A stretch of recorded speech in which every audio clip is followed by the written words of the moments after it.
Un seul titre dans cette édition d'information, suite aux allégations distillées par certains esprits malveillants tendant à faire croire que le Gabon n'endosserait pas la candidature de M. Jean Ping, président de la Commission de l'Union africaine, candidat à sa propre succession.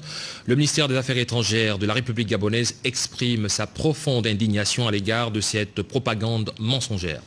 Madame, Messieurs, bonsoir. En ouverture de cette édition d'information, accompagné du chef de l'État Ali Bongo Ondimba et de l'international footballeur camerounais Samuel Eto'o, la première dame du Gabon, Sylvia Bongo Ondimba, a présidé la cérémonie de remise de matériel sportif aux handicapés du Gabon, compte rendu Delphine Yari, Honorine Tingui. Ils sont venus des 9 provinces du Gabon, tenant ainsi à honorer de leur présence la journée handisport. Une journée dont les festivités à Libreville ont été marquées par la remise des équipements adaptés à la pratique du sport par les personnes handicapées.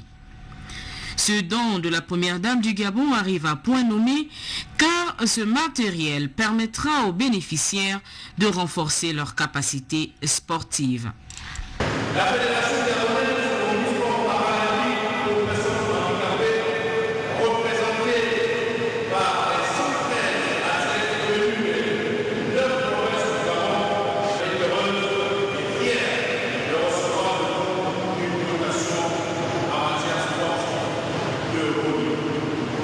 Excellence, Madame la Première, nous voulons vous rassurer que ces équipements et matériels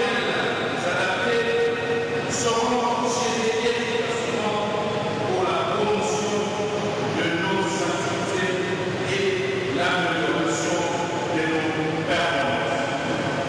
Permettez-moi, Excellence Madame la Première Dame, de confier à notre grosse connaissance que la Fédération a participé à plusieurs compétitions internationales, dont les résultats parlent d'eux. Deux fois consécutifs champions d'Afrique et en 2021 et à l'honneur au Togo en avril 2003 et à la barre au Sénégal.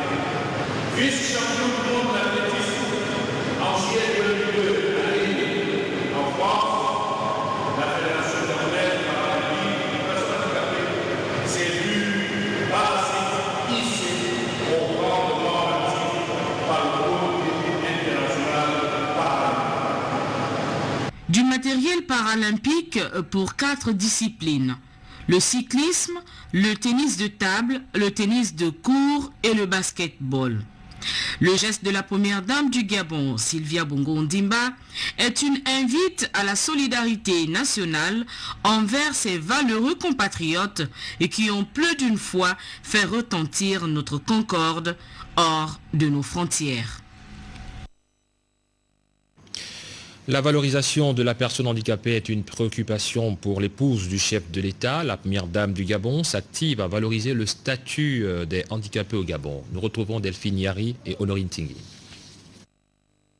Le handicap ne doit aucunement être perçu comme un frein à tout épanouissement d'un être.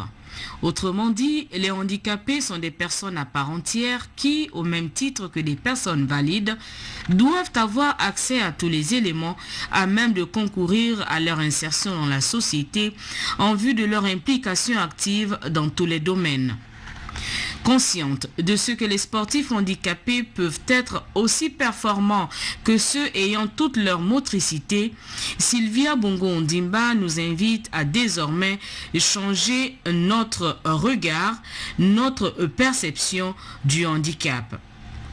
Les handicapés sont des personnes qui ont un potentiel qui ne demande qu'à être exploité.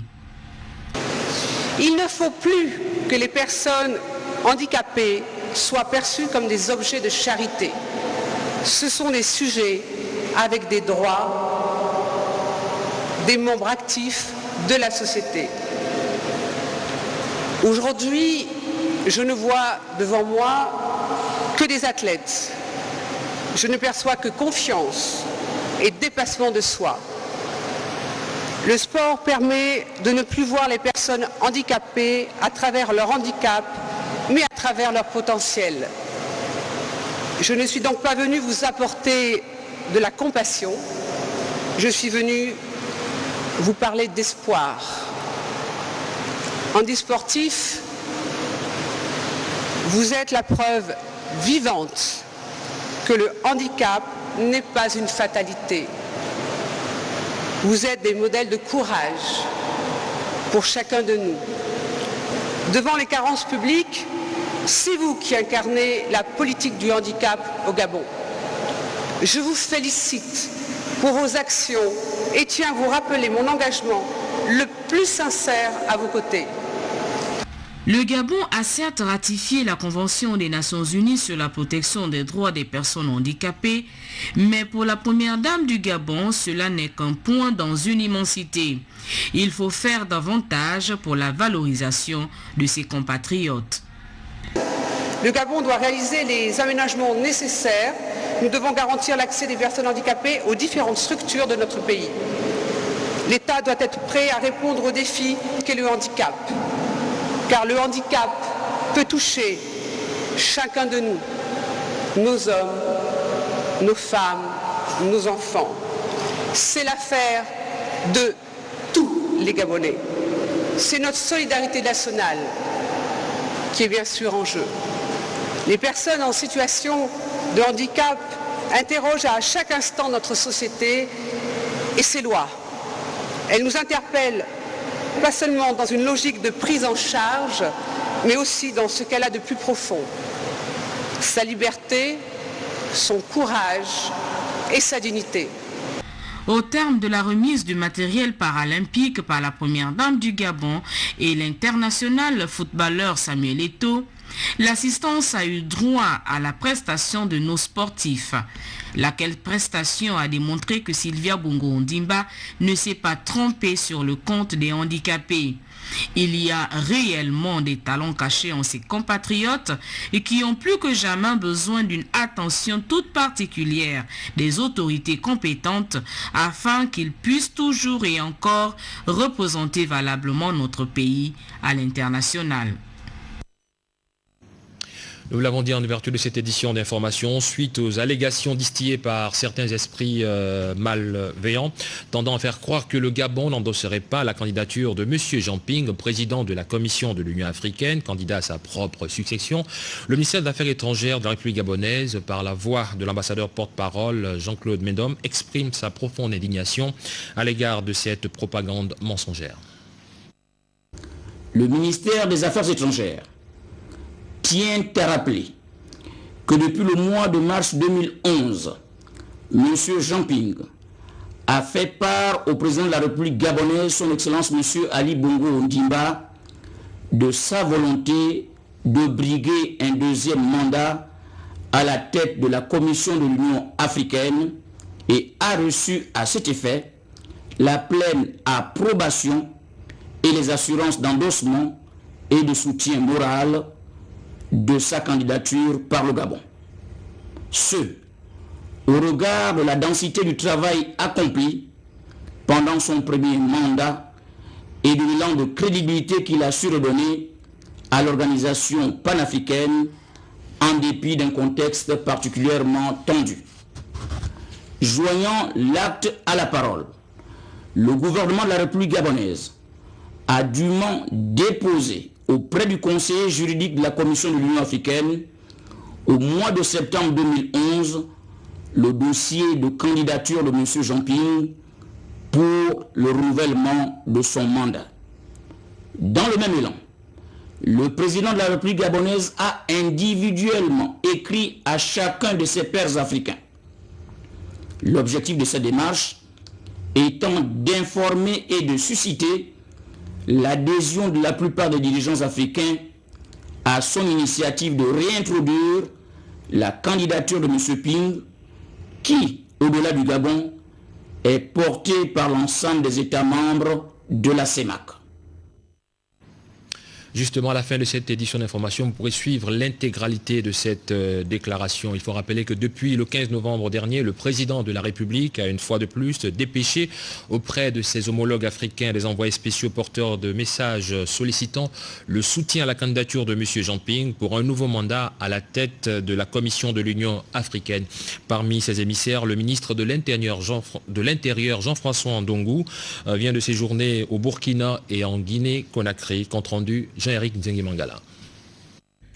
Ouagadougou, la capitale du Burkina Faso, a été la première escale du ministre de l'Intérieur Jean-François Ndongou, qui a été accueilli par Faustin Mungengi, l'ambassadeur du Gabon en Côte d'Ivoire, avec juridiction au Burkina Faso. À la présidence du Faso, l'émissaire du président Ali Bongo Ondimba est allé transmettre un message au président du Faso, Blaise Compaoré. Le Gabon est membre du Conseil de sécurité au cours de cette année-ci et le président Ali Bongo Ondimba voulait avoir l'avis de son frère et ami sur des questions en examen au cours du Conseil de sécurité. Même si la teneur du message n'a pas été révélée, il est de notoriété que le Gabon et le Burkina Faso entretiennent de bonnes relations et la position du Gabon comme membre non permanent du Conseil de sécurité des Nations Unies et le renouvellement du mandat à la tête de la Commission de l'Union africaine ont également figuré au centre des entretiens entre l'émissaire d'Ali Bongo Ondimba et le président du Faso. Nous avons également évoqué la question de la candidature de notre compatriote, son Excellence Jamping, président de la Commission de l'Union africaine. Candidature que le président de la République gabonaise, son Excellence Ali Bongo Ondimba, soutient fermement, y compris le gouvernement de la République gabonaise. Et nous avons indiqué les points forts du président Ping pour conduire la destinée de notre organisation continentale. Et le président du Faso m'a laissé dire qu'il verra cette question avec son collègue et frère, le président Ali Bongo Ondimba. Conakry, la capitale de la Guinée, a été la seconde étape de ce mini-périple ouest-africain. Comme à l'étape précédente, le ministre de l'Intérieur, introduit par Edouard Niakwelama, ministre guinéen des Affaires étrangères, a porté le message du président Ali Bongo Ondimba à son homologue, le professeur Alpha Condé. Nous avons évoqué les sujets de relations bilatérales et également les questions d'actualité. Et c'est dans ce cadre que je suis venu rencontrer à son nom le président Alpha Condé. Ces rencontres auront eu le mérite de réchauffer les axes Libreville-Ouagadougou et Libreville-Conakry, mais aussi de magnifier davantage la diplomatie gabonaise sur la scène internationale, de plus en plus agissante et au service du développement depuis l'accession du président Ali Bongo Ondimba à la magistrature suprême. Comment donner de l'eau à toutes les populations de l'Afrique centrale et comment communiquer sur son importance? Et à ces questions qu'ont répondu parlementaires et journalistes spécialistes de l'eau réunis à Bangui en République centrafricaine. Compte rendu, Edgar Djembidoukaga. À droite des autorités centrafricaines en charge des ressources hydrauliques, une vingtaine de députés et sénateurs. À gauche, une quinzaine de journalistes des médias publics et privés. Au menu proposé par le Partenariat mondial de l'eau, la gestion intégrée de ressources en eau dans les pays d'Afrique centrale. La vision du GWP est d'atteindre la sécurité en eau à travers la promotion de la gestion intégrée des ressources en eau, GIR, et ces actions visent la coordination de la gestion de l'eau, des terres et des ressources connexes pour la maximisation du bien-être économique et social de manière équitable, tout en préservant les écosystèmes vitaux. 48 heures de débat, parfois difficiles, entre parlementaires et journalistes, autour de l'insuffisance de l'eau au robinet, alors que la région compte de millions de mètres cubes d'eau. Ou encore l'incapacité notoire, voire inacceptable, de certains gouvernements à hisser l'eau au rang des priorités. C'est une question qui intéresse et les politiques, et la société civile, et les populations rurales et urbaines. Un autre des objectifs recherchés par les participants à l'atelier de Bangui est la gestion concertée de l'eau. Le cas derrière moi de la République démocratique du Congo qui partage le fleuve Ubangui avec à ma droite la République centrafricaine. On comprend tout l'intérêt d'avoir associé aux parlementaires les journalistes. Les premiers doivent défendre les lois sur l'eau, les seconds doivent être de véritables échos, des relais en matière de communication. Retour à Libreville, le Premier ministre, chef du gouvernement, face au devoir de communiquer sur les politiques de développement et les réformes engagées par le gouvernement sur instruction du président de la République, Ali Bongo Ondimba. Paul Biogemba, dont le profil est dressé par Edgar Djembi-Doukaga, est l'invité de la grande interview ce dimanche soir à la RTG chaîne 1. Né le 18 avril 1953 à Donguila, dans le département du Komo-Monda, cet inspecteur général des finances entame sa carrière professionnelle à la Banque gabonaise de développement en qualité de directeur. Les services de la présidence de la République lui soupçonnent très vite des compétences en matière commerciale et industrielle. Paul Biogemba entre donc au palais de la présidence en qualité de conseiller, puis de conseiller politique, avant les postes de directeur adjoint du cabinet du président de la République, Omar Bongo Ondimba. Pour faire face aux exigences de la conférence nationale, le premier gouvernement multipartite lui confie le ministère du Commerce, de la Consommation et du Transfert des Technologies. En marge de son mandat de député, puis de sénateur du Parti démocratique gabonais entre 1990 et maintenant, Paul Biogemba dirige successivement les ministères du contrôle d'État, des petites et moyennes entreprises, du commerce en charge du NEPAD, puis de l'agriculture, avant de se voir confier depuis le 16 octobre 2009 la primature. Administrateur rigoureux, Paul Biogemba administre par ailleurs plusieurs institutions nationales et internationales, telles le Comité interministériel de l'Afrique centrale pour les négociations avec l'Union européenne sur l'accord de partenariat économique. Dans un contexte politique difficile, né de l'arrivée au pouvoir de l'actuel chef de l'État Ali Bongo Ondimba, Paul Biogemba porte le concept de l'émergence à bout de bras, en se révélant homme de terrain. À la vitesse des chantiers de développement, tels ceux de la Coupe d'Afrique des Nations de football, dont il préside le comité de pilotage, Paul Biogemba implique tous les acteurs concernés. Le fondateur de l'ancien mouvement commun de développement, MCD, aujourd'hui membre du comité permanent du bureau politique et du comité de concertation du Parti démocratique gabonais, Paul Biogemba s'est définitivement donné un statut politique tourné vers la solidarité et l'unité. Pour répondre au concept du partage lancé par le couple présidentiel, Paul Biogemba s'invite régulièrement sur tous les fronts, sportifs, socioculturels et économiques. C'est ce membre de la grande chancellerie des ordres nationaux, cet officier de la Légion d'honneur française et ce sémillant défenseur de la politique de l'émergence que la grande interview reçoit ce dimanche sur la première chaîne de télévision gabonaise. On parle à présent de religion et d'éducation dans cette édition d'information. Le président du Conseil supérieur des affaires islamiques du Gabon a reçu les nouveaux enseignants de la langue arabe. Au menu des échanges, la situation administrative de ces enseignants. Compte rendu, Ahmed Mouyaka, Joseph Biogé. Ils sont au total 12 enseignants de la langue arabe, tous gabonais qui viennent d'être intégrés à la fonction publique après leur formation. Aussi ont-ils bien voulu traduire leur gratitude au raïs de la communauté musulmane, Hadj Ali Bongo Ondimba, par l'entremise du président du Conseil supérieur des affaires islamiques du Gabon, Imam Ismaël Osseni, et en présence du conseiller spécial du président de la République, Ali Akbar Onangayo Bégué. Nous sommes tous, autant que vous voyez, de nouveaux diplômés des universités saoudiennes dans le compte des études des langues arabes et des études islamiques. Et donc nous avons bénéficié pendant nos études du soutien du Conseil supérieur des affaires islamiques du Gabon. Et nous sommes venus ici au Conseil islamique pour transmettre toute notre gratitude au raïs de la communauté musulmane.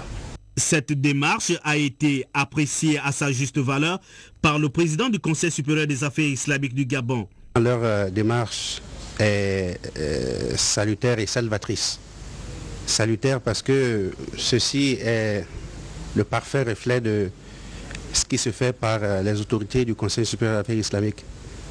Ceux-là qui ont été promus à ces postes, qui ont la responsabilité, j'allais même dire la lourde responsabilité de mener à bien le bateau au Conseil supérieur des affaires islamiques du Gabon. Il est tout à fait, pour nous, important de veiller à ce qu'ils s'intègrent valablement dans la société et que l'islam, par leur biais, le biais de ces valeureux ambassadeurs, puisse s'émanciper davantage. Désormais, au service de l'État, ces enseignants doivent être des modèles non seulement pour la communauté musulmane, mais aussi pour toute la nation.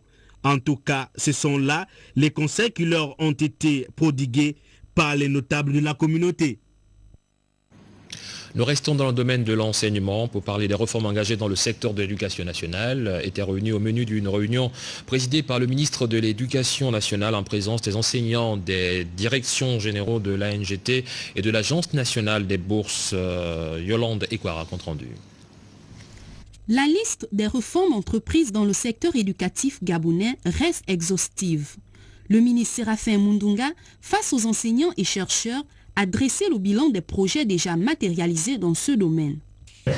En matière de professionnalisation, par exemple, de l'offre de formation au supérieur, il est aujourd'hui à noter que le projet de l'Institut du pétrole et du gaz, en partenariat entre Total Gabon et l'État gabonais, partenariat qui a déjà été ouvert au groupe Shell et au groupe Perenco, ce projet est aujourd'hui devenu une réalité et les formations ont commencé à progresser.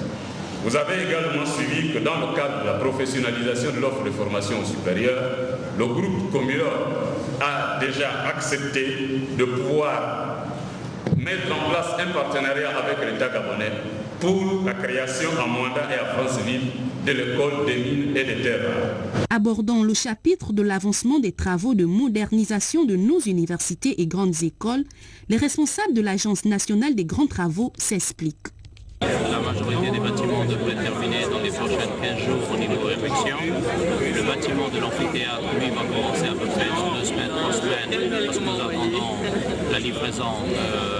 Le premier bateau est monté à quai, les deuxièmes bateaux vont arriver à peu près dans 2 semaines, 3 semaines. Les chaises et pour l'amphithéâtre doivent arriver à peu près dans 4 semaines. Donc en principe, l'amphithéâtre devrait finir vers le 15 janvier. Cette rencontre a également permis à l'Agence nationale des bourses et stages d'élucider quelques zones d'ombre sur la question du retard observé dans l'attribution et le renouvellement des bourses des étudiants. Si vous comprenez que les résultats arrivent tardivement, évidemment, on va exploiter ces dossiers de façon tardive. Voilà. Mais en dépit de la concrétisation d'un certain nombre de projets, le gouvernement gagnerait à résoudre au plus vite la problématique des effectifs pléthoriques dans les structures primaires et secondaires. La lutte contre le sida dans la province du Haut-Ogooué, le centre de traitement ambulatoire et l'unité de rétrovirologie du CIRMF ont dressé le bilan de leur activité. Compte rendu, Marie-Josée Ndombi.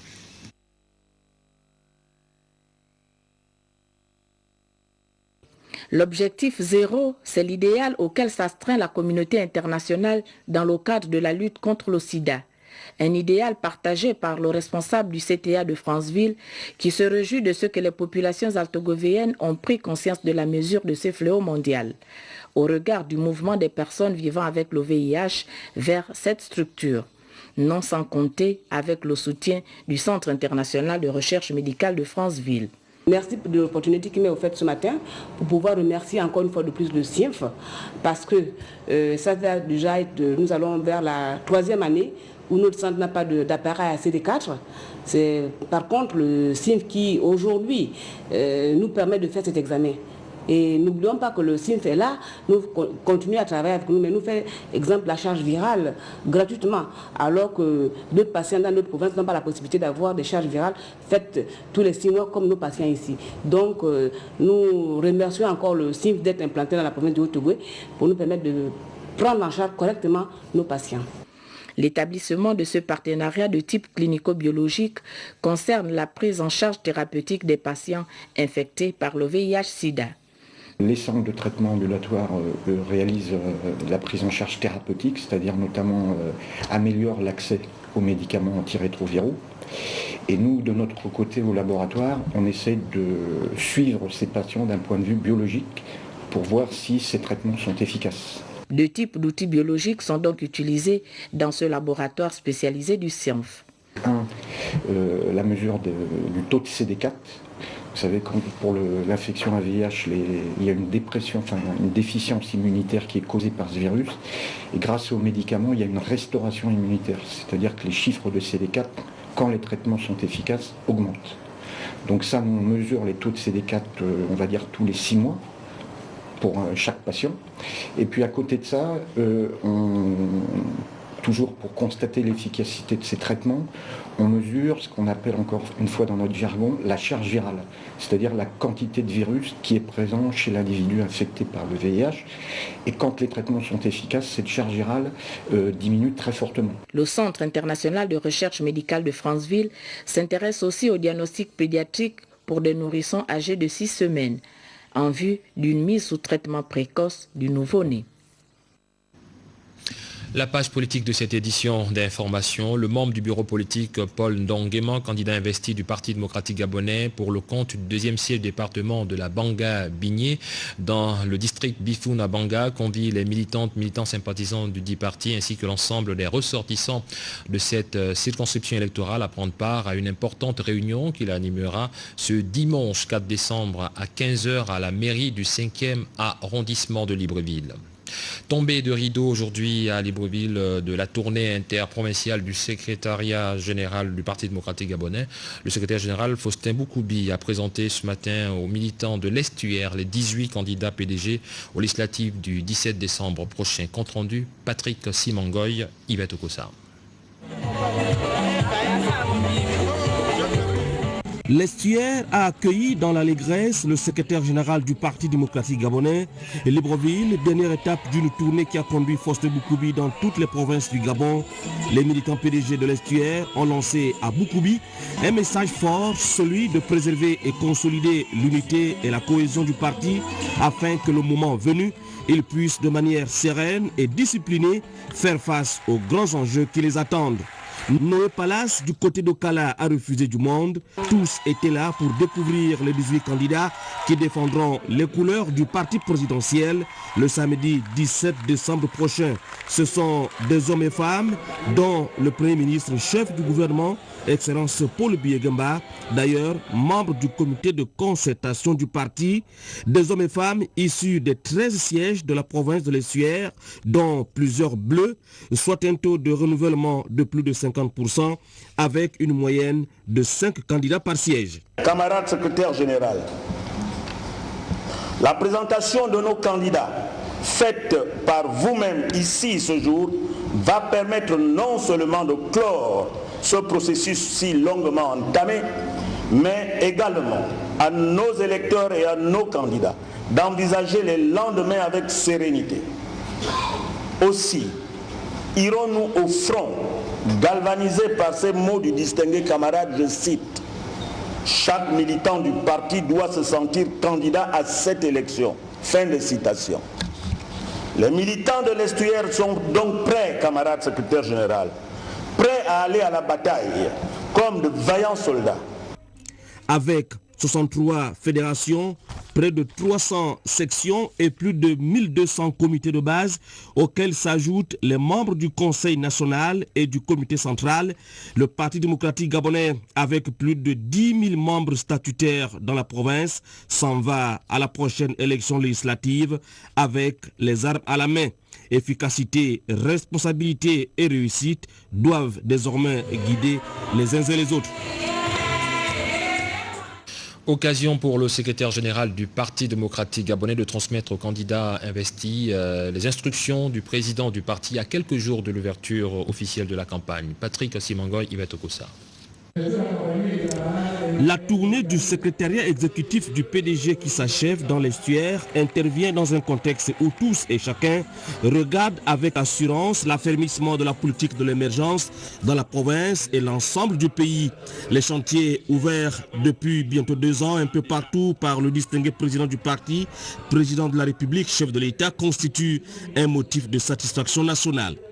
Le distingué camarade président du parti a commencé son action sur les chapeaux de roue et par l'Estuaire. C'est ainsi que personne ne peut dire qu'il n'a pas encore vu dans l'Estuaire les chantiers de l'émergence. C'est pourquoi les militants ont été appelés à un resserrement des liens entre eux afin de garantir une meilleure perception du concept de l'émergence prôné par son Excellence Ali Bongo Ndimba. Nous devons, à notre tour, réunir les conditions de la réussite, réunir les conditions de la victoire des candidats du Parti démocratique gabonais aux élections législatives du 17 décembre 2011. Nous avons 18 candidats. 18 candidats qui vont profiter de l'aura du distingué camarade président. Une fois de plus, le rôle du candidat lors de la campagne qui s'annonce a été un sujet d'interpellation. Votre premier rôle, chers camarades, c'est de soigner votre comportement, de faire en sorte que vous soyez exemplaires. Exemplaires vis-à-vis des autres cadres, exemplaires vis-à-vis des militantes et militants du Parti démocratique gabonais, mais aussi exemplaires vis-à-vis des électeurs, donc des populations. Le secrétaire général du PDG boucle à Libreville un périple et fier de voir les candidats, les cadres, dignitaires et militants du PDG s'approprier le discours de cadrage du distingué président du parti. À l'instar des autres provinces, l'Estuaire a reçu un lot de matériel de travail remis par le secrétaire général adjoint à l'organisation Ernest Ndasikula. Faustin Boukoubi, Paul Biogemba, André Dieudonné-Bert et les autres ont pris rendez-vous mercredi 7 décembre 2011 à 15h à l'esplanade de la place de l'Indépendance de Libreville à l'occasion de l'ouverture de la campagne PDG dans la province de l'Estuaire. Pour la fin de cette édition d'information et mots de sport, retenez que la mythique équipe de la RTG1, la formation du tout-puissant Obaka, séjourne à Gamba dans la province de l'Ogooué-Maritime. Sur invitation de l'équipe Shell Corpo, l'équipe de la RTG s'est inclinée cet après-midi sur le score de 2-0 avec la complicité d'un trio arbitral armateur. Vous suivrez les temps forts de ce match entre Shell Corpo et Obaka lundi à Grand Sport avec Pablo Moussoudji Ngoma. Juste après le générique, vous pourrez suivre l'intégralité de la déclaration du ministère des Affaires étrangères suite aux allégations distillées par certains esprits malveillants tendant à faire croire que le Gabon n'endosserait pas la candidature de M. Jean Ping. Je vous retrouve demain à la même heure. Bonsoir.